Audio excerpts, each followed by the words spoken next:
الفاتحہ جناب احمد مصطفیٰ محمد مصطفیٰ صلی اللہ علیہ وسلم۔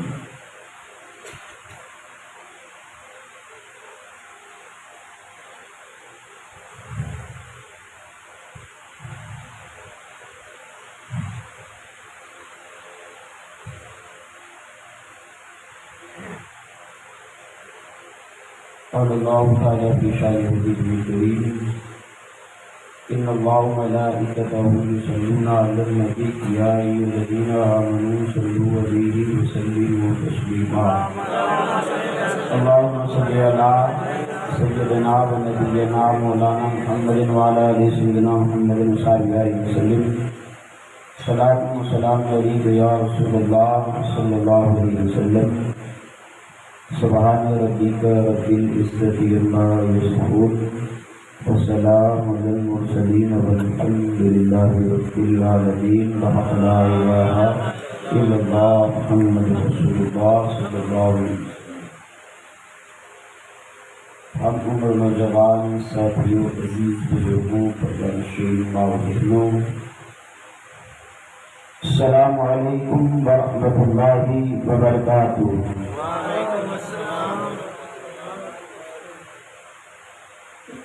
حمدا كثيرا توصفا طاهرا لله الملك القهار الجبار، الحمد لله الحمد لله رب العالمين والعاقبة للمتقين، والصلاة والسلام على سيد الأنبياء والمرسلين، أما بعد، أعوذ بالله من الشيطان الرجيم ببركة بسم الله الرحمن الرحيم۔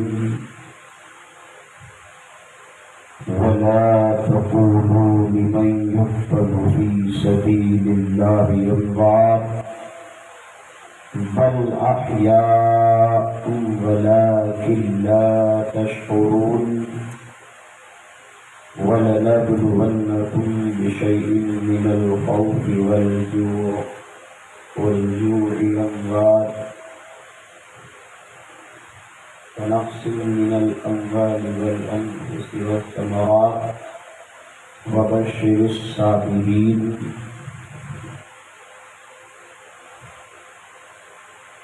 صدق اللہ وصدقه النبي الأمين المكين المختار الكريم، ونحن على ذلك لمن الشاهدين والشاكرين والذاكرين، والحمد لله رب العالمين۔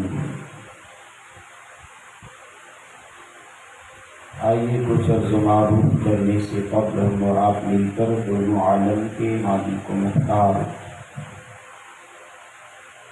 سیدی ذی وقار نائبی پروردگار رحمت للعالمین مراد المشتاقین مکے کے سردار مدینے کے تاجدار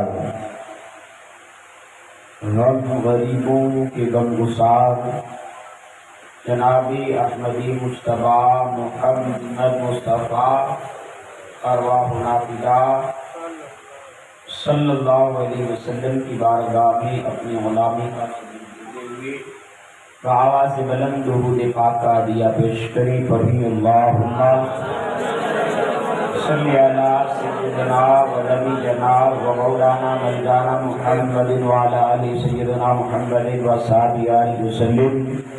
صلاۃ و سلام علیک یا رسول اللہ صلی اللہ علیہ وسلم۔ بیداری کا ثبوت دیتے ہوئے نبی اور آل نبی کی بارگاہ میں اور ایک مرتبہ مچل کر درود پاک پڑھیں۔ اللہم صلی علی سیدنا و نبینا و طبیبنا و شفیعنا و مولانا مولانا محمد وعلی آلِ سیدنا محمد و صحابہ وبارک وسلم۔ صلاۃ و سلام علیک یا رسول اللہ صلی اللہ تعالی علیہ وسلم۔ حق نبھانا میرے حسین کا ہے،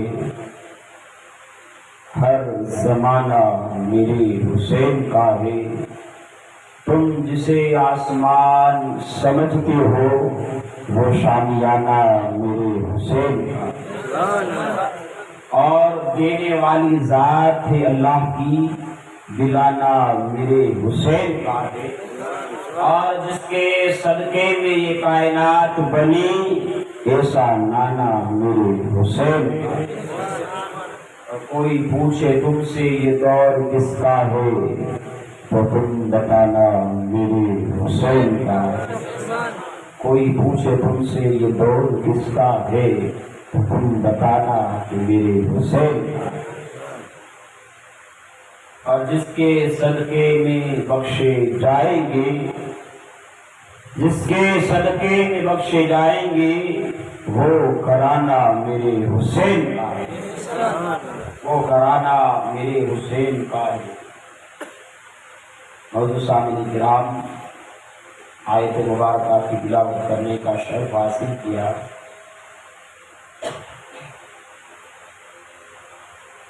رب تبارک و تعالی کلام بلاغت میں ارشاد فرماتا ہے،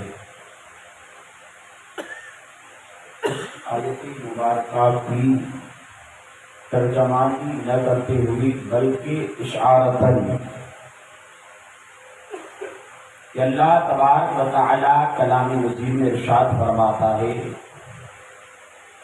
کہ جو اللہ کی راہ میں قتل کیے جائیں، جو اللہ کی راہ میں قتل کیے جائیں اسے مردہ گمان نہ کر۔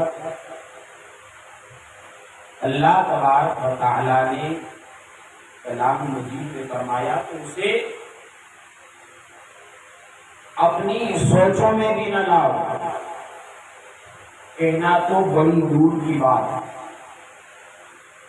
کہ معاذ اللہ رب العالمین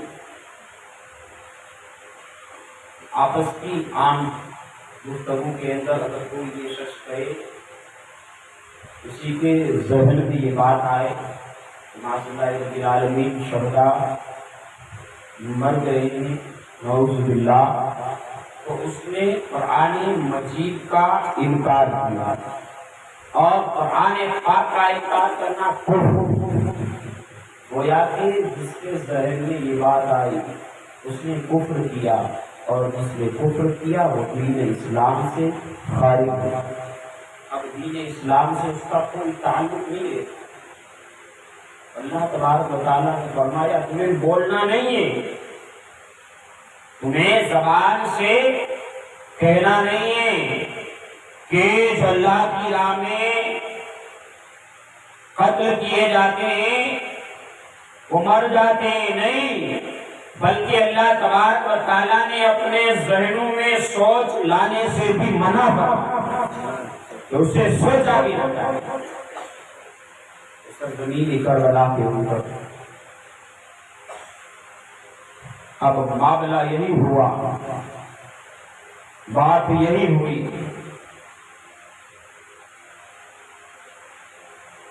کہ تخت و تاج ان کے پاس تھا، حکومت ان کے پاس تھی، اسلحے ان کے پاس تھے، جنگی ساز و سامان ان کے پاس تھا، سواری کے لیے گھوڑے ان کے پاس تھے، جنگ کرنے کے لیے ڈھالیں، تلواریں، بالیں، تیر، کمان، برچے سب ان کے پاس تھا۔ لیکن آج جو ان کے پاس تھا، لیکن آج ان کے پاس کچھ بھی، اور جن کے پاس کچھ بھی نہیں تھا، سرزمین کربلا کے اندر جن لوگوں کے پاس کچھ بھی نہیں تھا، آج ان کے پاس ہر زمانہ میرے حسین کا، آج ساری کائنات میرے حسین کے لیے۔ ذرا بتاؤ کہ آج کس نے یزید کے نام پر اپنی اولاد کے نام رکھے؟ کوئی بھی یزید نام کا شخص نہیں ملے گا لیکن قربان جاؤ امام عالی مقام امام حسین کے چاہنے والوں، ان کے محبت کا دم بھرنے والوں، اگر کسی شہر میں چلے جاؤ تو ایک نہیں، دو نہیں، تین نہیں، کئی نام کے، میرے امام کے نام کے کئی لوگ تمہیں پائے جاتے ہیں۔ حسین امام عالی مقام امام حسین رضی اللہ تعالیٰ عنہ کے نام کی کئی شخص پائے جاتے ہیں۔ میرے امام عالی مقام امام حسین رضی اللہ تعالیٰ عنہ کا کرم۔ کل کی گفتگو ہماری سیدنا امام عالی مقام امام حسین رضی اللہ تعالیٰ عنہ نے اپنی جو اعزاز پائی، حضرت مسلم بن عقیل رضی اللہ تعالیٰ عنہ کو کہا کہ بھائی جائیں آپ اور کوفہ کے حالات کا جائزہ لیں کہ وہاں پر واقعی جو حقوق میں لکھا گیا سچ ہے یا اس کا الٹ ہے۔ کیوں کہ کوفہ والوں کی فطرت یہ ہے کہ ان کی فطرت میں اور ان کی خون میں ہی دھوکہ دینا۔ ایسا نہیں ہے کہ امام عالی مقام امام حسین رضی اللہ تعالیٰ کو بلوایا، مہمان کروایا، پھر دھوکہ دیا، نہیں، مولا کائنات مولا علی مشکل رضی اللہ تعالیٰ کو بھی دھوکہ دیا، امام حسن مصطفیٰ رضی اللہ تعالیٰ کو بھی کوفہ والوں نے دھوکہ دیا۔ یہ کوفی لا یوفی ہیں پہلے سے، آج سے نہیں۔ الغرض امام عالی مقام امام حسین رضی اللہ تعالیٰ نے کہا کہ بھائی مسلم جاؤ اور کوفہ کا جائزہ لو، میرے نائب بن کر جائیں اور کوفہ کا جائزہ لیں، اگر حالات اچھے ہوں مجھے خبر بھجوانا، میں بھی آ جاؤں گا۔ امام مسلم بن عقیل رضی اللہ تعالیٰ عنہ سفر کی تیاری فرماتے ہیں اور ان کے دو حسین جمیل خوبصورت دو شہزادے تھے، ابراہیم اور محمد، جو دونوں نام کے بیٹے اس سے آپ بے پناہ محبت فرماتے تھے۔ کہا کہ بابا حضور اگر آپ کی اجازت ہو تو ہم بھی چاہتے ہیں کہ ہم بھی آپ کے ساتھ چلیں۔ باپ کی محبت آ گئی، باپ کا پیار اولاد کے سامنے، باپ کا دل نرم پڑ گیا، حالانکہ ابھی کوئی ارادہ نہیں تھا جنگ کا کہ ایسے معاملات ہوں گے اور ایسی ناگوار چیزیں سامنے آئے گی۔ اگر آج ہم کسی کو مہمان بلائیں تو وہ مہمان کے تصور میں یہی ہوگا کہ ہماری ضیافت کی جائے گی، ہمیں خوش مقدم کیا جائے گا۔ یہی آپ انسان کے اندر یہی گمان آتا ہے۔ اسی طرح سے مسلم عقیل نے کہا کہ شہزادوں چلو کوئی بات نہیں۔ امام عالی مقام امام مسلم بن عقیل رضی اللہ تعالیٰ عنہ آپ کے لوگ شہزادوں کا سفر شروع فرمایا اور آپ سرزمین کوفہ پر پہنچے۔ کوفہ والوں نے آپ کو خوش آمدید کہا اور کہا کہ اے نبی کے گھر والوں، آپ کے لیے ہمارے دل بھی کھلے ہیں اور ہمارے گھر کے دروازے بھی آپ کے لیے کھلے ہیں۔ سب لوگوں نے آپ کو تعظیم کی، آپ کا ادب احترام، ہر لوگ کوفہ کے جتنے بھی عوام الناس تھی سب لوگوں نے آپ کو تہہ دل سے استقبال کیا اور چاہتے تھے کہ آپ ہمارے یہاں مہمان بنے، آپ یہاں ہمارے یہاں مہمان بنے، آپ ہمارے یہاں رکے۔ پھر ایک موقع پہ اہل بیت کے گھر پر حضرت مسلم عقیل نے قیام فرمایا اور 8 دن کے اندر، ایک ہفتے کے اندر امام عالی مقام امام حسین رضی اللہ تعالیٰ عنہ کے نام کی بیعت مسلم بن عقیل کے ہاتھ پر لاکھوں کی تعداد میں لوگوں نے بیعت کی، اور ایک امام عالی مقام امام حسین رضی اللہ تعالیٰ عنہ کے ماتحت ہو گئے۔ بیعت کی کہ امام کے نام پر آج جان دینے کو بھی تیار ہے، اگر وقت پڑا تو ہم امام کے نام پر جان لے بھی سکتے ہیں، اس قدر معاملہ ہو گیا۔ اب اس وقت اگر نعمان بن ثابت رضی اللہ تعالیٰ عنہ کے گورنر، آپ نے مسجد کے اندر خطبہ ارشاد فرمایا کہ جو آپ کوفہ والوں سے مخاطب ہوئے اور کہا کہ جو آپ یہ بیعت لے رہے ہیں یزید کے خلاف کر رہے ہیں، اگر اسے معلوم ہوا تو وہ بہت برا کرے گا، یہ ناگوار چیزیں ہیں، آپ اس سے بچیں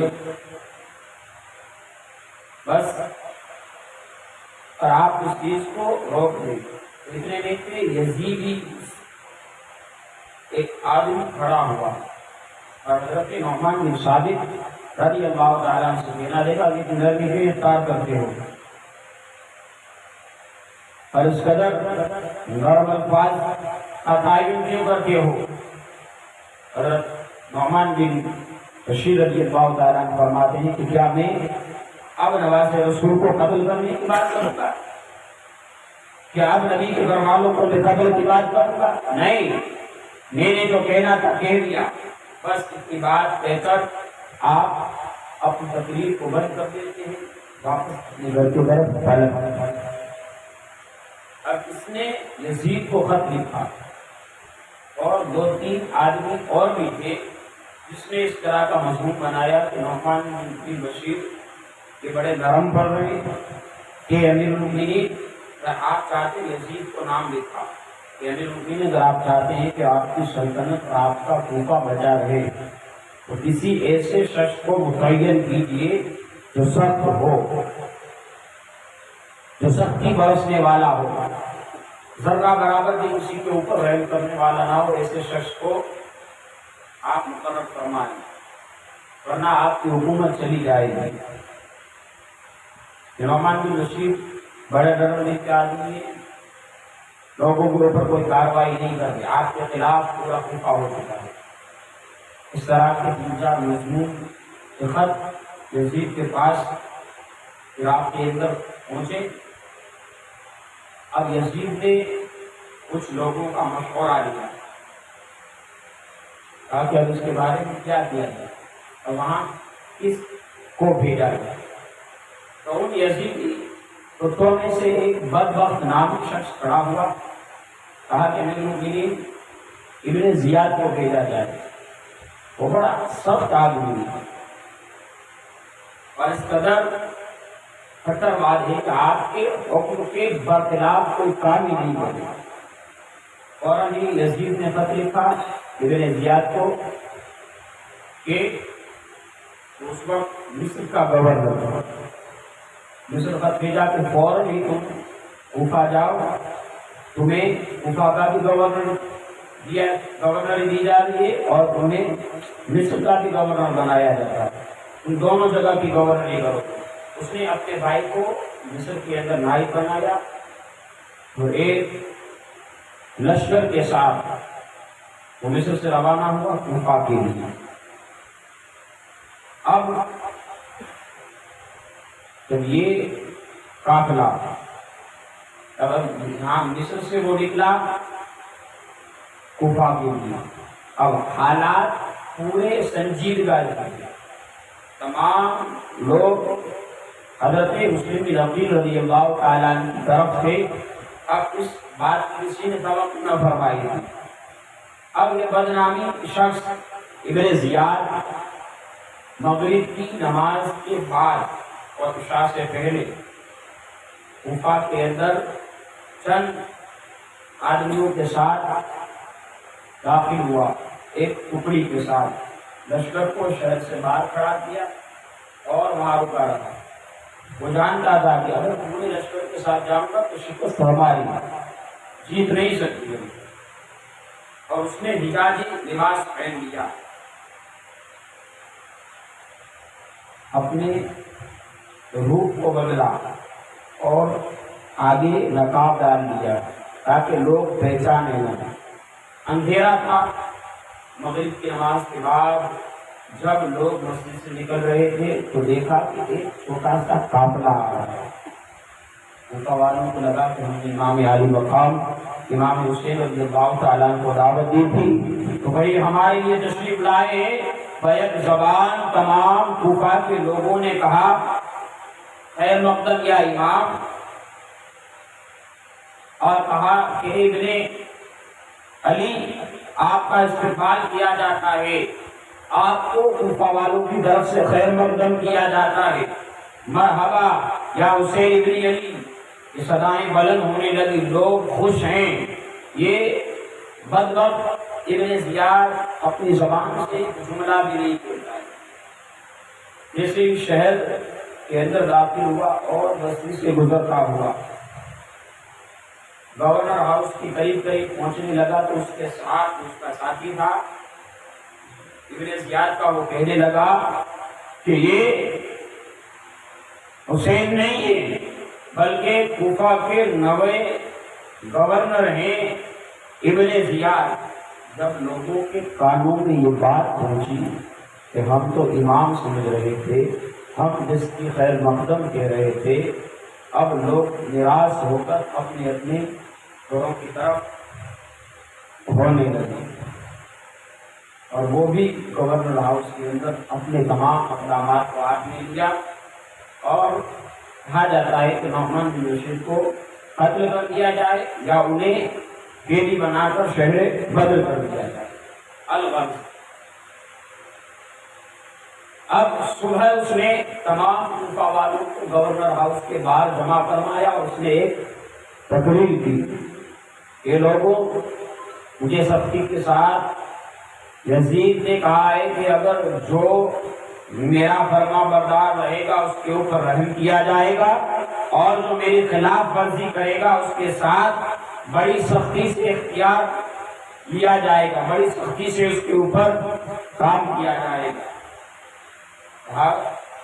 اب لوگوں کے اندر غصہ آ گیا کہ کیسی بات کر رہا ہے۔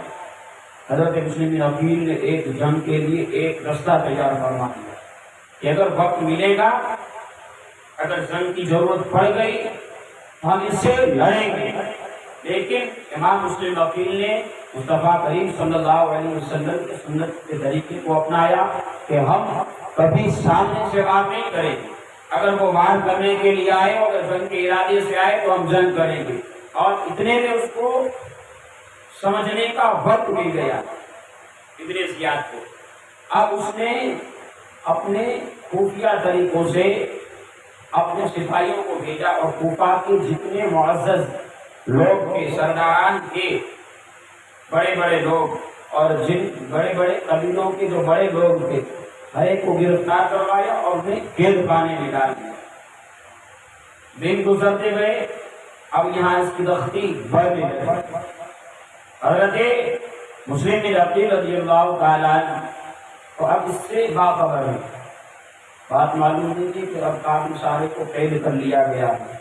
اب یہاں پر دباؤ بنایا جا رہا ہے، اب کہا جا رہا ہے کہ اپنے گھر والوں سے کہو کہ مسلم بن عقیل کا ساتھ چھوڑ دیں، اگر ساتھ نہیں چھوڑا تو تمہیں بھی قتل کر دیا جائے گا اور تمہارے گھر والوں کو بھی قتل کر دیا جائے گا، تمہارے بچوں کو یتیم کر دیا جائے گا، تمہاری بیویوں کو بیوہ کر دیا جائے گا، کسی کو بھی نہ چھوڑا جائے گا۔ اب یہاں دباؤ بنایا گیا ان سرداران کے اوپر، معزز لوگوں کے اوپر، آپ جاؤ گورنر ہاؤس کی چھت پر چڑھو اور ہر ایک کو ہر ایک قبیلے والا جمع کر ان سے کہے اگر اس طرح سے نہ کیا گیا تو ہماری جان دے دی جائے گی اور ہمیں قتل کر دیا جائے گا۔ الغرض یہ ہوا کہ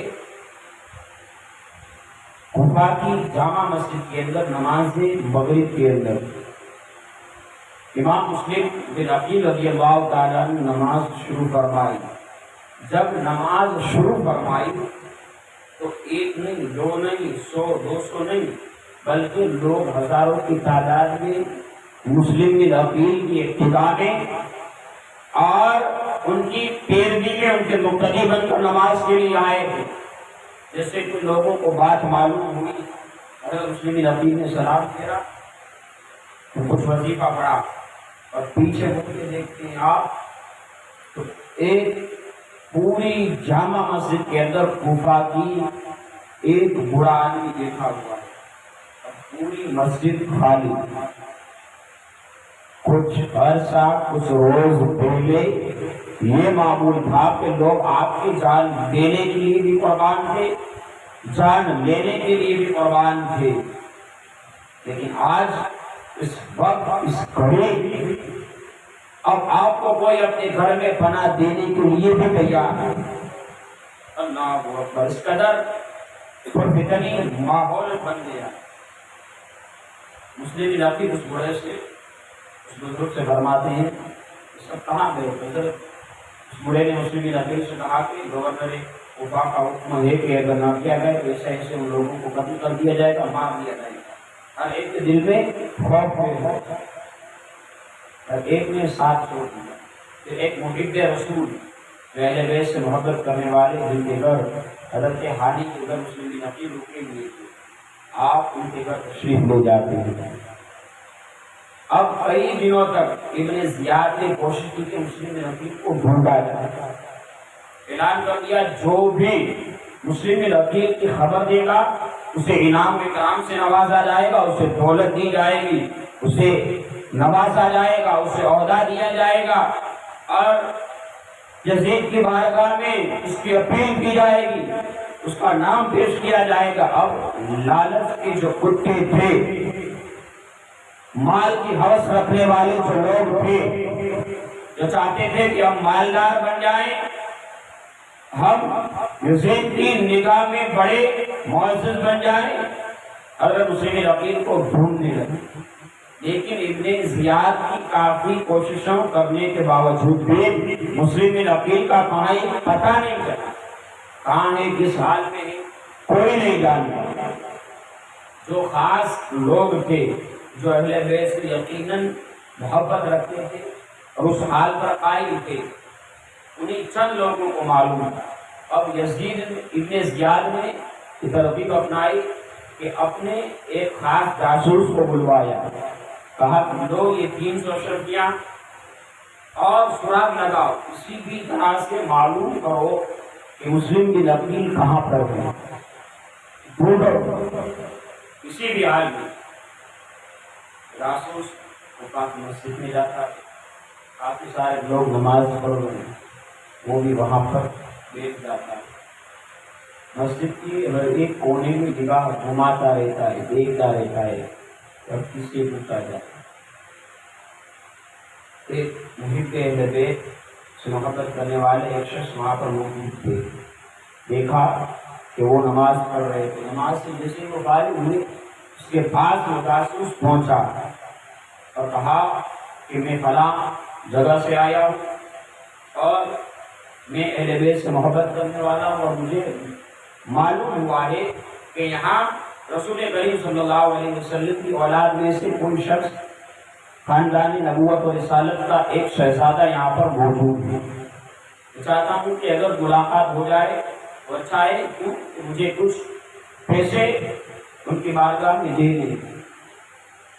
بڑے ذہین تھے، جس نے پوچھا اسے بھی، کہا کہ اتنے سارے لوگوں میں سے تم نے مجھ سے ہی کیوں پوچھا؟ اب وہ بھی بڑا چالاک تھا، اس نے کہا کہ میں نے مسجد کی چاروں طرف نگاہ اٹھائی، نگاہ دیکھی تو آپ کے چہرے پر ایک الگ ہی نور چمک رہا تھا، آپ کے رعب میں ایسا لگ رہا تھا کہ آپ یقیناً اہل بیت سے محبت کرنے والے ہیں، آپ کا نور اہل بیت کی محبت سے آپ کا چہرہ چمک رہا ہے۔ اب انہیں یقین ہو گیا کہ ہاں واقعی یہ اہل بیت سے محبت کرنے والا، آپ پھر جاؤ، میں انہیں وہاں لے چلتا ہوں۔ وہ جاسوس کو کھانے کے وہاں لے گئے جہاں حضرت مسلم کی نقل روکے ہوئے تھے، پیسے پیش کی اور کافی دن تک آتا رہا جاتا رہا، اور وہاں پر ابن زیاد کو اس نے خبر پہنچا دی کہ مسلم کی نقل کھانے کے گھر پر رکے ہوئے ہیں اور کافی سارے لوگ ابھی بھی ان کی طرف ہیں۔ اب مسلم کی نقل نے انہیں امان دی ہوئی تھی، حضرت مسلم نقی کو حضرت حانی۔ اب ابن زیاد نے کہا کہ سپاہیوں کو بھیجا، جاؤ حانی کے گھر حانی کو بلا لاؤ۔ کچھ سپاہی آئے حانی کے یہاں کہ چلو تمہیں ابن زیاد نے بلایا ہے۔ گورنر ہاؤس پہنچے، کہا کہ پتہ چلا ہے کہ مسلم نقی تمہارے یہاں ہے؟ کہا کہ نہیں، میرے یہاں تو کوئی بھی نہیں ہے، جیسے ہی آپ نے اعلان کیا ہم نے چھوڑ دیا، کسی کو امان نہیں دی۔ کافی سارے دلیل بازی آپ نے سامنے ہوتی رہی، پھر اس نے ابن زیاد اس جاسوس کو بلوایا کہ جب باہر آ جا۔ جیسے ہی ہانی نے اس جاسوس کو دیکھا، اب کوئی بات ہماری چلنے والی نہیں، کیوں؟ وہ جانتا تھا کہ امام مسلم کی عقیل یہیں پر ہے اور خبر دینے والا بھی یہی بدبخت۔ اب ذرا بتاؤ یہ جو کہہ رہا ہے سچ ہے یا غلط؟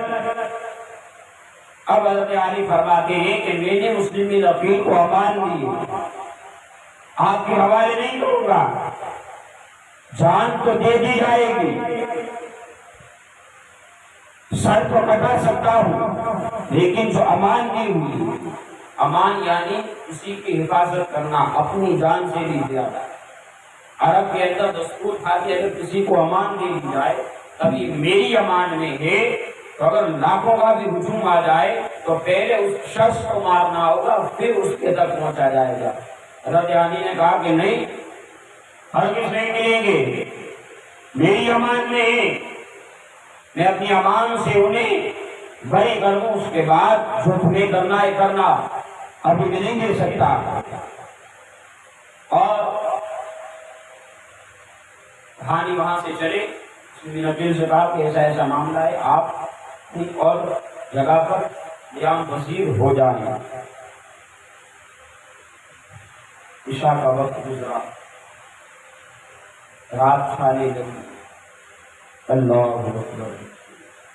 حضرت مسلم عقیل کوفہ کی گلیوں میں مظلوم کی طرح، جسے ایک شہزادے کی طرح رہنا چاہیے تھا، آج کوئی اسے پوچھنے والا بھی نہیں، جس کی عظمت رسول کائنات صلی اللہ علیہ وسلم نے بیان فرمائی تھی کہ میری اہل بیت اتنی عظمت والی اور اتنی شان والی ہے،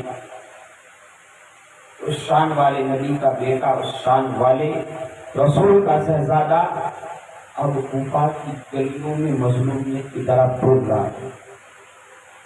گلیوں میں پھرتے پھرتے پھرتے ایک گھر کے دروازے کے باہر مسلم عقیل بیٹھ جاتے ہیں۔ دروازے کے باہر ایک بوڑھی اماں بیٹھی ہوئی ہے۔ کہا کہ جوان، رات کافی ہو چکی ہے، کیوں بیٹھے ہو؟ مسلم عقیل نے فرمایا کہ اگر کچھ پینے کے لیے پانی مل جائے۔ اس بوڑھی اماں نے مسلم عقیل کی یہ پانی پیش فرمائے۔ حضرت مسلم عقیل پانی پی چکے اور اب بھی وہیں پر بیٹھے ہوئے۔ بوڑھی اماں نے فرمایا جاؤ، پانی پی چکے، جاؤ اپنے گھر جاؤ۔ اللہ اکبر۔ جیسے ہی ذہن نے کہا کہ جاؤ اپنے گھر جاؤ، اللہ اکبر، وہ جملہ، وہ گھر کا لفظ جب مسلم عقیل کے کانوں میں پہنچا نا، بوڑھی اماں سے کہنے لگے اماں میرا کوئی گھر نہیں ہے،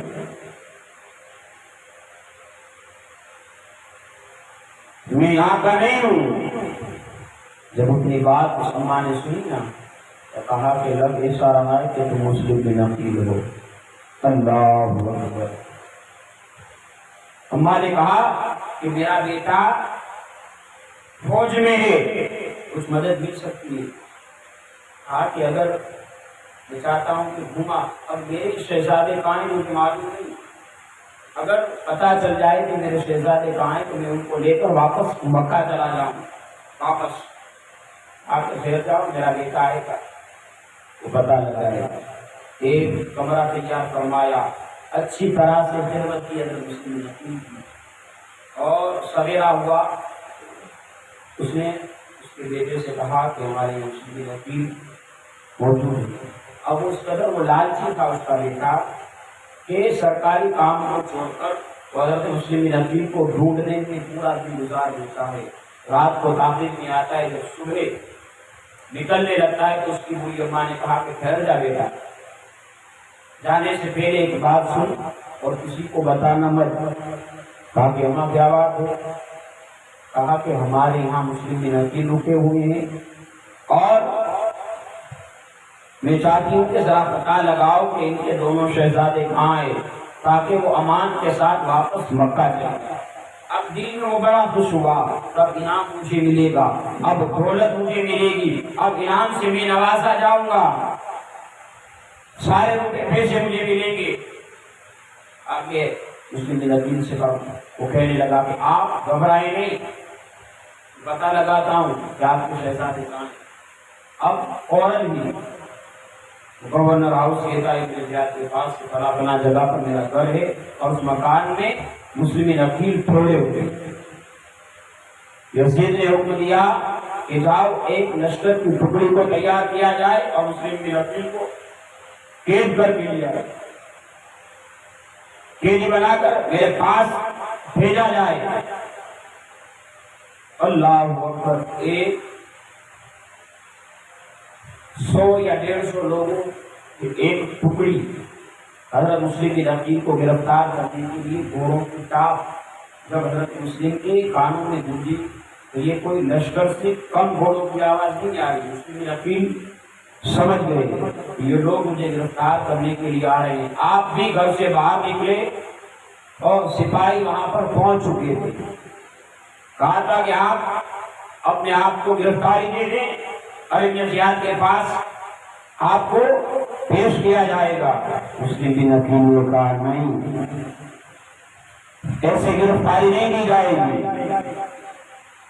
مقابلہ کرو، میں کوئی عام نہیں ہوں، میں علی کا شہزادہ ہوں، میں مولا کائنات مولا علی مشکل کا خون میرے رگوں میں دوڑ رہا ہے۔ حضرت مسلم بن عقیل نے اپنی تلوار کو میان سے نکالی اور یزیدی فوجوں کے سامنے آپ لڑتے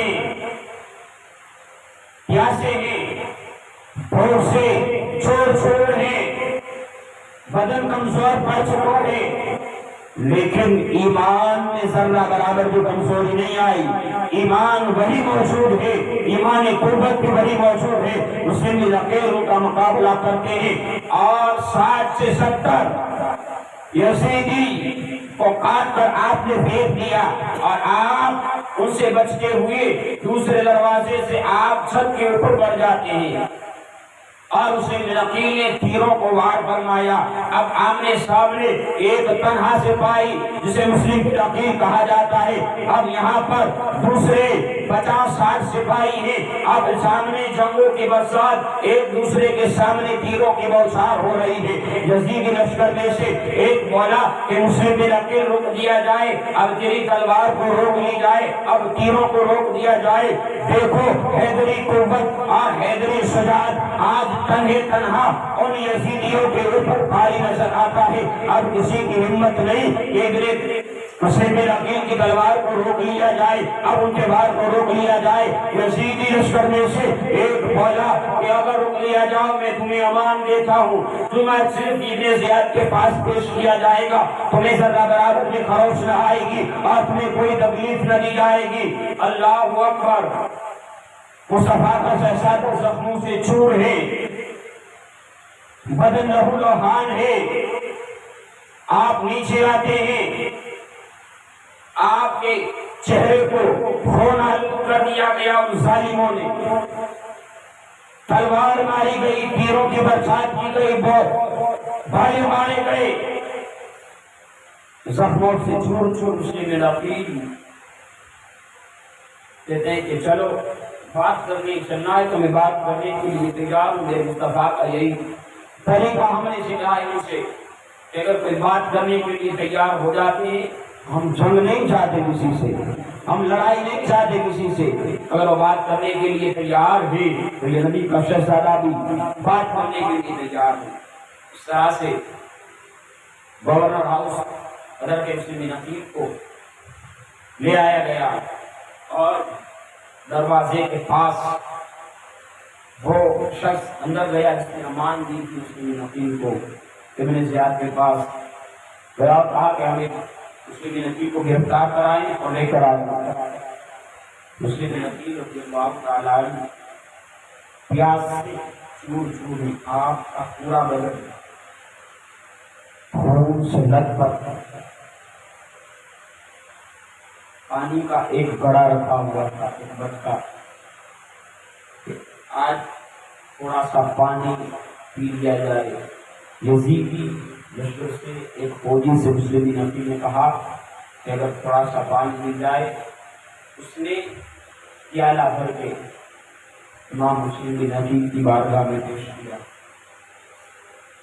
مسلم نبی نے جیسے بھی پیالہ منہ سے لگایا تو آپ کے ہونٹ مبارک کر چکے ہیں برشے لگنے کی وجہ سے، پیالے کے خون گرتا ہے۔ آج شریعت کی پابندی ہم نے کرتی ہے، آج ہم نے دین اسلام کو صرف کتابوں میں رکھا، آج ہم نے دین کو صرف دین نام کے اوپر رکھ دیا ہے، آج ہم نے دین اسلام کو بالا کر تاج میں رکھ دیا ہے۔ دیکھے قربان جائے مسلم کے ذات پر پیاسے ہیں، بھوک ہوئے، زخموں سے چور چور ہیں، خون پیالے میں گیا، شریعت جانتے ہیں، مصطفیٰ کو دین جانتے ہیں، مصطفیٰ کی حدیث جانتے ہیں کہ جب کوئی ناپاک اپنے بدن سے جو خون بہتا ہے وہ ناپاک ہوتا ہے، اگر کھانے پینے کی چیز میں یہ گر دیا جائے تو یہ حرام ہو جاتا ہے۔ مسلم نبی نے اس پیالے کے پانی کو پھینک، آج ہماری حالت وہ نہیں، اب کھانا ہمیں حلال مل رہا ہے، رزق ہمیں حلال مل رہا ہے، ان کربلا والوں کا سب کا عجم کھا رہے ہیں، تو کیوں ہم ان کربلا والوں کی سیرت کو نہیں اپناتے؟ جب محرم آتا ہے تو سب سے زیادہ یہ لوگ سمجھتے ہیں کہ یہ بہترین خوشی کا تہوار ہے، نیا لباس، اچھے کپڑے اور شوق و شوق کے ساتھ 9-10 محرم کے اندر بازاروں میں کھلے عام میرے مصطفیٰ کی شریعت کو پامال کیا جاتا ہے۔ ٹیلر کے وہاں درجنوں فیشنی والے کپڑے سلوائے جاتے ہیں کہ 10 محرم کو پہنا جائے گا ماشاءاللہ رب العالمین، کہ آج ہم اس طرح کے کپڑے پہنیں گے اور بازار میں جائیں گے۔ آج ہمیں شرم آنی چاہیے، اگر ہمارے باپ کا جنازہ رکھا ہو تو پانی کا ایک گھونٹ ہمارے حلق سے نیچے نہیں اترتا۔ آج اگر ہماری زبان بھائی کا میت اگر ہمارے سامنے اٹھی ہو، خیال نہیں ہوتا کہ کپڑے پھٹے ہوئے ہیں، پیر میں چھوٹے ہیں کہ نہیں، اس قدر ہم غم میں چلے جاتے ہیں۔ اور جب میرے مصطفیٰ کے نواسوں کا بات آتی ہے تو ماتم کے نام پر دین اسلام کو پامال کیا جاتا ہے، دین اسلام کو بدنام کیا جاتا ہے، اور اچھے کپڑے پہن کر بازاروں میں نکل پڑتے ہیں کہ ہاں ہم حسین والے نہیں، یہ سچی حسینیت نہیں ہے۔ اگر سچی حسینیت ہوتی کہ اچھا کپڑا پہننا، اپنی بیویوں کو، اپنی عورتوں کو، اپنی بہنوں کو بے پردہ بازار میں گھمانا، تو سب سے پہلے علماء حق کی جماعت باہر ہوتی، اور سب سے پہلے جو دین سمجھنے والے ہیں، آج ہم نے دین کو سنا ہے، جنہوں نے دین کو پڑھا ہے، جنہوں نے مصطفیٰ کی سیرت کو دیکھا ہے، اور صحابہ کرام بھی اس زمانے میں موجود تھے، غوث اعظم بھی موجود تھے، غریب نواز بھی موجود تھے۔ کوئی دکھائے کہ میرے غریب نواز نے کبھی ماتم منایا ہو؟ ہم جس غوث کا دم پڑتے ہیں ذرا بتاؤ کہ بغداد کے اندر میرے غوث اعظم نے امام علی مقام کا ماتم منایا ہو؟ اپنی اولاد کو کہا ہوگا بیٹا برسیاں مارنا، اپنی بیویوں کو کھلے عام بازار میں گھمانا نہیں، کہیں بھی غوث اعظم کی سیرت میں یہ نہیں ملتا۔ تو آج ہم کہاں سے یہ دین لے کر آئے؟ آج کہاں سے ہم وہ شریعت لے کر آئے؟ ہمارے یہاں میت پڑی ہو تو ہمیں کھانا بھی نہیں سوچتا، پینا بھی نہیں سوچتا، اب اس نواسے رسول کے جنازے پر اچھے کپڑے پہن کر بازاروں میں گھوم جاتے ہیں، ڈھول تاشے تماشے۔ یہ تھا کربلا کی زمین پر، لیکن کبھی حسینی خیمے میں نہیں تھا۔ حسینی خیمے میں ملا تو ہمیں صبر دیکھنے کو ملا، حسینی خیمے میں ہمیں ملی تو نماز پڑھنے ہوئے ہر ایک راضی ملا۔ ہم نے خیمے حسین میں جا کر دیکھا تو مصطفیٰ کے گھر کی شہزادیوں کو پردہ کرتے ہوئے دیکھا، ہم نے زینب کو دیکھا کہ پردے کی حالت میں اللہ کی عبادت کرتے ہوئے دیکھا، ہم نے سکینہ کو دیکھا تو اللہ کی عبادت کرتے ہوئے دیکھا، ہم نے علی اکبر کو دیکھا تو سجدے میں روتے ہوئے اللہ سے اپنی طلب کو مانگتے ہوئے دیکھا، گلی اور بازاروں میں نہیں دیکھا۔ سمجھیں اس بات کو، کب تک،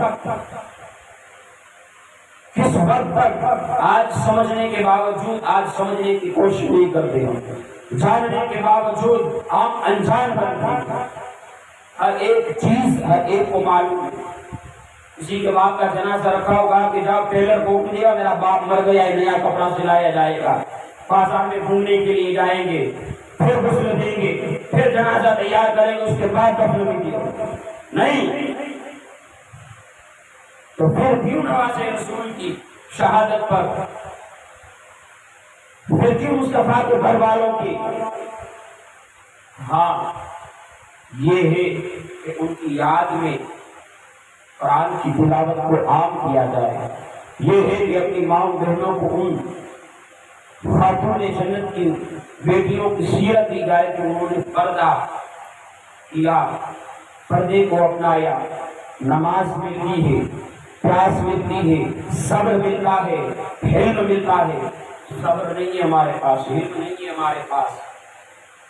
آج یزیدی کرتے ہیں، آج ہم نے اس کو اپنا دیا۔ اللہ ہمیں سمجھنے کی توفیق عطا فرمائے۔ الغرض حضرت مسلم بن عقیل پانی کے پیالے کو پھینک دیتے، آگے دوسرا پانی، لہو لوہات بن ایک قطرہ خون کا زمین پر بہ رہا ہے، سر سے لے کر پاؤں تک نبی کا نواسا خون سے لت پت۔ دوسرا پانی منہ سے لگایا، جیسے ہی ہونٹ سے وہ پیالہ لگتا ہے خون پھر آ جاتا ہے۔ مسلم یقین نے پیالے کو زمین پر رکھا، آسمان کی طرف اپنی نگاہ اٹھائی اور فرماتے ہیں اب دنیا کا پانی مسلم کے لیے ختم ہو چکا ہے، اب جنت کو مصطفیٰ کے ہاتھوں سے حوض کوثر کی مزے لوٹے جائے گی، اب تو حوض کوثر کا پانی پیا جائے گا۔ اتنی دیر میں اس نے امان لی کہ وہ آتا ہے، کہتا ہے کہ چلو ابن زیاد کے پاس، وہاں پر پہنچے اور کہا کہ اب ابن زیاد کے پاس کہا کیا بات ہے، بات کرنے کے لیے بلوایا تھا۔ اللہ اکبر، حضرت مسلم عقیل اور ابن زیاد کے درمیان گفتگو ہوتی ہے، دیکھیے کہ ہم کوئی گفتگو کرنے کے لیے تیار نہیں ہے، یا تو یزید کی بیعت کی جائے یا تو بننے کی تیار ہو جائے، اور کوئی بات نہیں ہے۔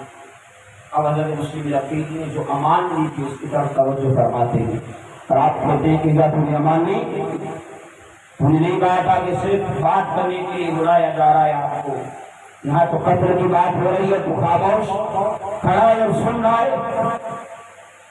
اس شخص نے کہا کہ میں نے ابن زیاد سے وہ کہنے لگتا ہے میں نے امان کی تھی۔ ابن زیاد غصے سے لال پیلا ہو جاتا، کہنے لگتا ہے اس شخص سے کہ میں نے تجھے امان دینے کو کہا تھا، میں نے تو کہا تھا کہ اسی کے حال میں گرفتار کرنا، کوئی امان نہیں دی جائے گی، یا تو تیرا بھی سر قلم کر دیا جائے گا۔ اس امان دینے والے کے اوپر جب اپنی جان کی بن آئی نا،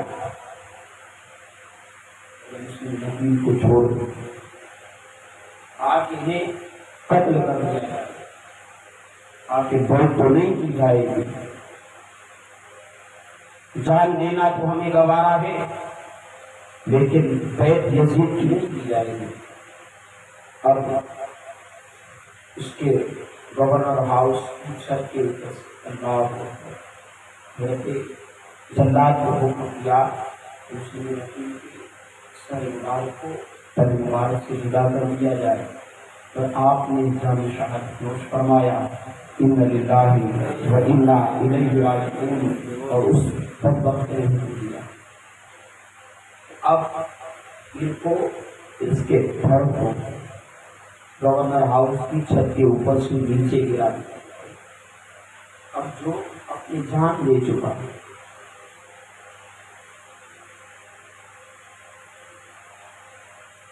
اپنے سر کو تن سے کٹوا چکا، آپ کی چھت کے اوپر سے پھینک دیا جائے تاکہ اس کی ہر ایک ہڈیاں ٹوٹ کر چکنا چور ہو جائے، اور ظالموں نے اس پر بھی بس نہ کیا ہے تاکہ ان لاشوں کے اوپر گھوڑوں کی ٹاپ سے ان کی مظلومات کو روکا جائے۔ کہ کوئی منطق یا فلسفہ یا قصہ کہانی نہیں ہے یہ کربلا کا منظر، یہ حقیقت پر مبنی بات ہے کہ دیکھنے والوں کے بھی رونگٹے کھڑے ہو گئے۔ اس قدر ظلم جس میں سے سر کو الگ کر دیا گیا، یہاں پر بھی ان کے انتقام کی آگ بجھ نہ پائی، گورنر ہاؤس کی چھت کے اوپر سے ان کی گرایا گیا، اب بھی ان کی آگ نہیں بجھی، اب گھوڑوں کی ٹاپوں سے ان کے جسم کو چھلنی کیا گیا۔ بعض علامتیں تو تاریخ میں لکھنے والوں نے لکھا کہ حضرت مسلم بن عقیل اور زمین کے برابر ان کی ناشے مبارک اس قدر گھوڑوں کی ٹاپوں سے روندا گیا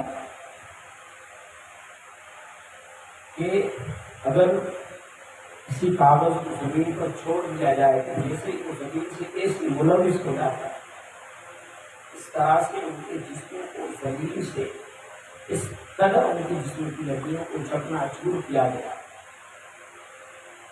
اور اس قدر وہ زمین سے لگ گئے۔ یہاں پر بھی ظالموں کی اس طرح سے مسلم بن عقیل امام عالی مقام امام حسین رضی اللہ تعالیٰ عنہ کے نام پر اپنی جام شہادت کو نوش فرمایا، اور یہ ثابت قدم رہے کہ حسین ہم آج بھی تمہارے ساتھ ہیں اور کل بھی تمہارے ساتھ ہیں۔ اللہ اکبر۔ اب جس ابن زیاد کو پتا چلا کہ ان کے بھی شہزادے ہیں، کسی کو نہیں معلوم کہ کہاں پر ہے۔ جب کوفہ کے اندر یہ بات مشہور ہوئی تو اس نے قتل کر دیا گیا۔ اب ہر ایک کوفہ والا خوف میں ہے، اب کسی کو امان نہیں دی جائے گا، کسی کو اپنے گھر میں نہیں رکھا جائے گا۔ قاضی صاحب کے وہاں جو سے محبت کرنے والے تھے، ان کے وہاں مسلم بن عقیل کے دونوں شہزادے ابراہیم اور محمد دونوں شہزادے وہاں پر موجود تھے۔ رات کی تاریخ ہوئی، اپنے شہزادے سے کہا کہ جاؤ، ایک قافلہ مدینہ کی طرف جا رہا ہے، ان کے ساتھ ان کو ملا دینا، اور جو اہل بیت سے محبت کرنے والا ہو ان کے ہاتھوں میں دے دینا، اور انہیں امان کے ساتھ مدینہ اپنے گھر پر چھوڑا۔ کہتے ہوئے قاضی صاحب کے شہزادے اور مسلم بن عقیل کے دونوں شہزادوں کو لے کر رات کی تاریخ میں قافلہ آگے بڑھ چکا تھا، جس جگہ کا ذکر کیا تھا اس سے بھی آگے۔ اب دوڑتے ہوئے تینوں شخص بڑھتے ہیں تو دور سے گرد و غبار اڑتا ہوا نظر آ رہا ہے، قافلے والے نظر نہیں آ رہے، اندھیرا چھا چکا ہے، کالی رات ہو چکی ہے، اور آسمان میں سے گرد و غبار دھول مٹی اڑ رہی ہے۔ قاضی صاحب کے بیٹے نے کہا کہ دیکھو شہزادوں، وہ قافلہ جا رہا ہے، اپنے قدم کو ذرا تیز کرو اور قافلے سے جا کر مل جاؤ، یہ قافلہ مدینہ میں۔ اللہ اکبر۔ 4-5 سال کی عمر ہے دونوں شہزادوں کی، یہ بھی کوئی عمر نہیں، اپنے چھوٹے چھوٹے قدموں سے تیز بڑھاتے ہیں، دوڑتے ہیں دوڑتے ہیں دوڑتے ہیں، لیکن قافلے کا کوئی نشان نہیں ملا۔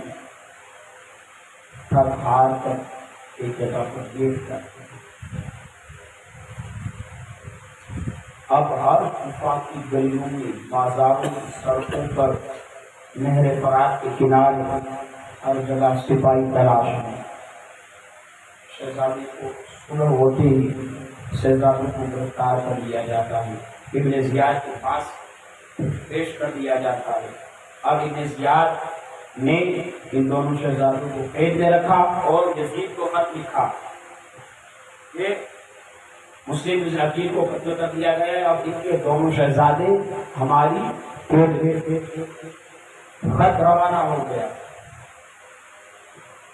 اب جو وہاں کا جیلر تھا، قیدی کرنے والا، جو جیل کا رکھوالا تھا، اب وہ اہل بیت سے محبت کرنے والا تھا، تو دیکھا تو شہزادوں کو قید کیا گیا ہے۔ رات کی تاریکی میں جیل سے باہر نکالا اور اپنی انگوٹھی اسے دی اور کہا کہ ایران کے اندر چلے جانا، میرا بھائی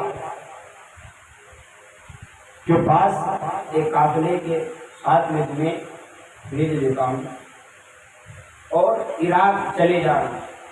راستہ عراق کا بتلایا کہ شہزادوں اسی سڑک پہ جانا اور کہیں بھی مت جانا، اور ایک انگوٹھی نشانی کے طور پر دی، نشانی میرے بھائی کو دینا کہ ہاں کہ میرے بھائی نے بھیجا ہے اور ہم مسلم بن عقیل کے شہزادے ہیں۔ لیکن اللہ کی مشیت کچھ اور تھی، اللہ کو منظور کچھ اور ہی تھا۔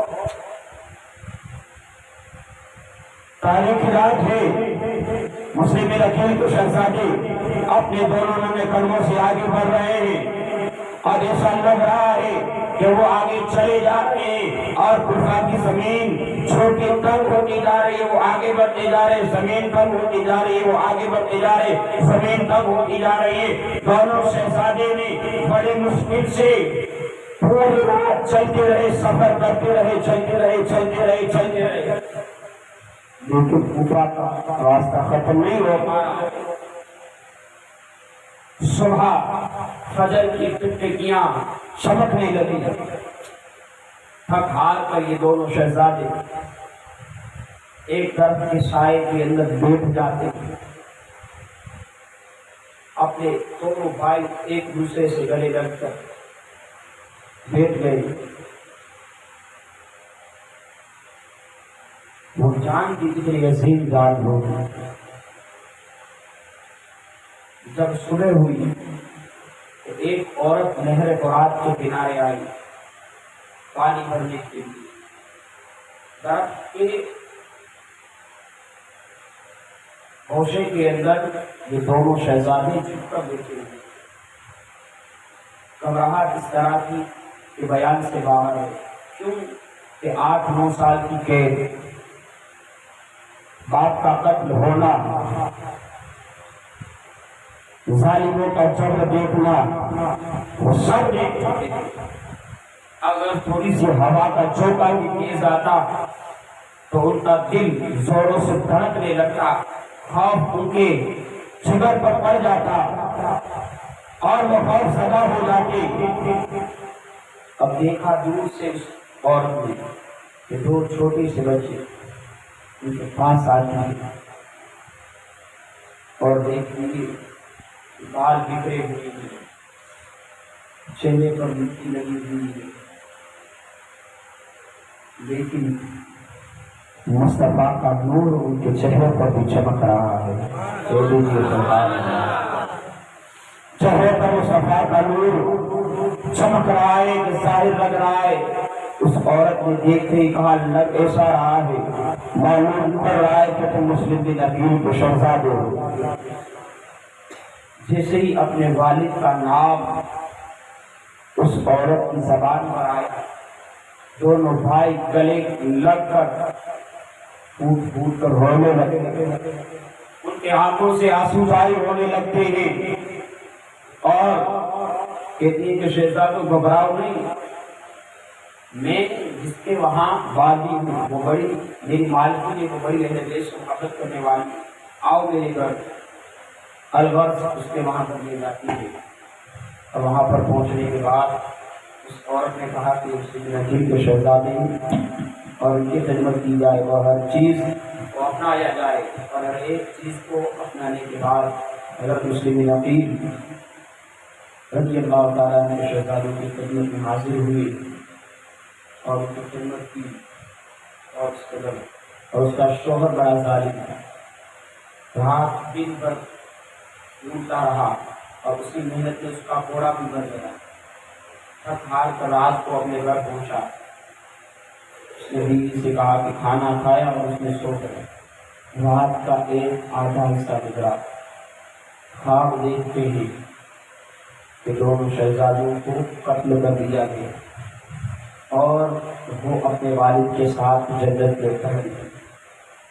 دونوں کی آنکھ کھلی، دونوں چمک جاتے ہیں اور پھوٹ پھوٹ کر رونے لگتے ہیں۔ رونے کی آواز کمرے سے باہر آئی، بدبخت نے آواز سنی، بیوی کو جگایا اور کہا کہ ہمارے یہاں کوئی بچہ نہیں ہے۔ کہ رونے کی آواز کہاں سے آئی؟ کہا کہ فلاں پہلے وہاں سے شاید رونے کی آواز آئی، آپ سو جائیں۔ وقت مانا نے چراغ جلایا اور گھر کا ہر ایک کمرہ تلاش کرنے لگا کہ کیا دیکھتا ہے یہاں پر دو شخص شہزادے بیٹھے ہوئے ہیں۔ اللہ اکبر، اس ظالم نے مسلم نقیل کے شہزادوں کے اوپر تماشے مارے اور کہا کہ پورا دن تمہیں ڈھونڈتا رہا اور تم میرے گھر آرام سے سو رہے۔ اللہ اکبر، انہیں رسیوں سے ان کے ہاتھ پیر کو باندھ دیا، کہا کہ صبح اب انعام میرے لیے ہوگا، اکرام میرے لیے ہوگا۔ صبح ہوتی اور گھوڑے پر لاد دیتا ہے۔ اس کی بیوی نے کہا کہ ظالم نبی کے نواسے ہیں، دنیا کا مال ابھی ہے، کل ختم ہو جائے گا، کوئی بھی چیز باقی نہ رہے گی، سوچ لے تیری آخرت خراب ہو جائے گی، تیرا ٹھکانہ جہنم میں ہوگا۔ اس نے اپنی بیوی کو تماچے مارے اور اس کی بیوی کے منہ سے خون نکلنے لگا۔ گھوڑے کی ننگی پیٹھ پر دونوں شہزادوں کے جس طرح سے سامان کی بوری کو کس طرح سے رکھا جاتا ہے، اس طرح سے دونوں شہزادوں کو گھوڑوں کی ننگی پیٹھ پر ڈالا، نہر فرات کے کنارے پر لے گیا۔ لے جانے کے بعد کہا کہ اب کون پہلے مرنے کے لیے تیار ہے؟ حضرت ابراہیم فرماتے ہیں کہ میں اپنے چھوٹے بھائی کو قتل ہوتے ہوئے نہیں دے سکتا، تو یہاں محمد فرماتے ہیں اپنے بڑے بھائی کا خون بہتے ہوئے نہیں دے سکتا۔ کہا کہ پہلے مجھے قتل کیا جائے، پہلے مجھے قتل کیا جائے۔ اسی کشمکش میں اس کی بیوی دوڑتی ہوئی نہر فرات کے پاس پہنچتی ہے۔ اس بدبخت نے یہ بھی نہ دیکھا کہ جو میری شریک حیات ہے اس نے پہلے اس عورت کو قتل کیا، اور اس ظالم نے اپنی تلوار سے ابراہیم اور محمد کو دونوں قتل کیا۔ ان دونوں شہزادوں نے امام کے نام پر جام شہادت کو نوش فرمایا۔ اِنَّ لِلَّهِ وَإِنَّا إِلَيْهِ رَاجِعُونَ۔ اس بدبخت سر مبارک کو لے کر ابن زیاد کے پاس پہنچا اور کہا کہ دیکھو ہمارے لیے ایک قیمتی تحفہ لایا ہوں۔ کہا کہ کیا ہے؟ مسلم نبی کے شہزادے کو سروں کو پیش کیا۔ کہا کہ دیکھو مسلم نبی کے شہزادوں کے سر لایا ہوں، مجھے انعام دیا جائے۔ اب وہ یزید سے ڈرتا تھا ابن زیاد، بڑا ظالم شخص ہے، میں نے خط لکھا ہے کہ دونوں شہزادے نے نکلنے ہیں۔ دیکھیں اہل بیت سے دشمنی کرتا ہے، اس کی عاقبت اچھی نہیں ہوتی۔ وہ خاندان مصطفیٰ کو نصیحت پہنچاتا ہے، اس کی عاقبت جہنم ہی ہے، اس کا ٹھکانہ جہنم کے علاوہ کوئی اور ٹھکانہ نہیں، کوئی اور جگہ نہیں۔ ابن زیاد نے حکم دیا کہ اسے انعام دیا جائے، اور اس جال کو بلایا گیا اور کہا کہ اس کا سر تن سے جدا کر دیا جائے، اس کی لاشی کو نہر فرات کے پاس پھینک دیا۔ یہ انعام میرا پہلے دیش سے جو دشمنی کرتا ہے پھر اسے دنیا میں بھی جگہ نہیں ملتی، اسے آخرت میں بھی جگہ نہیں ملتی۔ تو میرے بھائیوں اہل بیت سے محبت کریں اور اہل بیت کی محبت میں اپنی زندگیوں کو گزاریں تاکہ ہماری دنیا بھی سنورے، ہماری آخرت بھی سنورے۔ اللہ تبارک ہمیں دعا ہے، اللہ تبارک و تعالی ہمیں اہل بیت سے محبت کرنے کی توفیق عطا فرمائے، ہمیں خاندان اہل بیت سے بے پناہ محبت کرنے کی توفیق عطا فرمائے، اور ہمیں صحیح معنی میں کربلا والوں کی سیرت پر ہمیں اللہ عمل کرنے کی توفیق عطا فرمائے. وما علینا الا البلاغ المبین. السلام علیکم ورحمۃ اللہ وبرکاتہ. صلاۃ و سلام